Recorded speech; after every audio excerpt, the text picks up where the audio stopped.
এই election Bangladesh cricket বোর্ডের জন্য একটা কালো দাগ হয়ে গেল। আজকে ক্রিকেট 100% হেরে গেছে, এটা নিয়ে কোনো সন্দেহ নাই। বাংলাদেশ ক্রিকেট এটা ডিজার্ভ করে না। আমি সহ প্রায় 14-15 জনের মতো এই জিনিসটা আমরা উইথড্র করেছি। আর এটা উইথড্র করার রিজনটা খুবই ক্লিয়ার। এখানে আমার কাছে মনে হয় না যে আমাকে খুব ডিটেলসে বা ব্যাখ্যা করে আপনাদেরকে কোনো কিছু বলার আছে।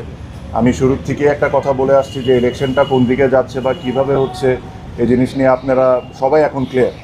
যখন যেমন মনে হচ্ছে, যখন যা মনে হচ্ছে তখন তা করা হচ্ছে।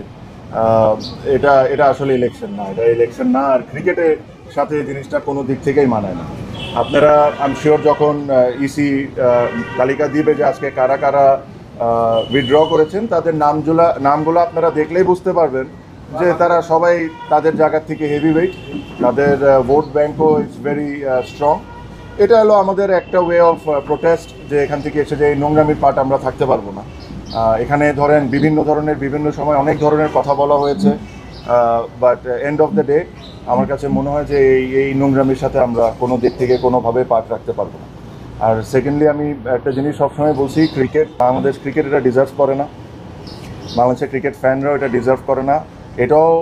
এটাও বলে রাখি, আমি জানি না কতজন স্বীকার করবেন কি করবেন না, বাট এখানে আরও অনেকেই আজকে উইথড্র করতেন। তাদেরকে বিভিন্নভাবে বিভিন্ন ওয়েতে বোঝানো হয়েছে বা চাপ সৃষ্টি করা হয়েছে, তাদেরকে করে থামানো হয়েছে। বাট এছাড়াও অনেকেই আজকে উইথড্র করতেন।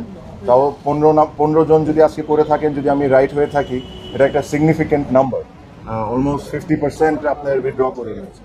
সো আমি এই বিষয়ে কোনো এক সময় ডিটেলসে আপনাদের সাথে কথা বলবো যে কি হয়েছে কি হয় নাই। আমি একটা জিনিসই বলবো যে যারা বোর্ডে আছেন তারা যদি এভাবে করে ইলেকশন করতে চান, করতে পারেন, জিততেও পারেন। বাট আজকে ক্রিকেট 100% হেরে গেছে, এটা নিয়ে কোনো সন্দেহ নাই।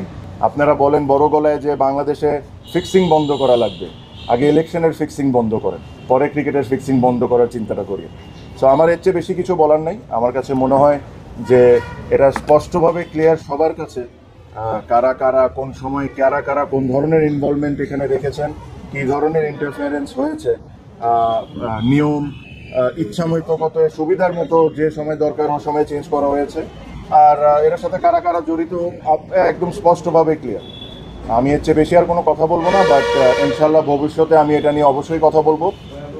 আমি আমার স্পিচ এই কথাই বলে শেষ করব যে এই ইলেকশন বাংলাদেশ ক্রিকেট বোর্ডের জন্য একটা কালো দাগ হয়ে গেল। আর এই ইলেকশনের পার্টের সাথে যারা আছে, এটা আই এম শিওর তারাও বুঝতে পারেন যে ইলেকশনটা কোনো দিক থেকেই এটা একটা ইলেকশন ছিল না।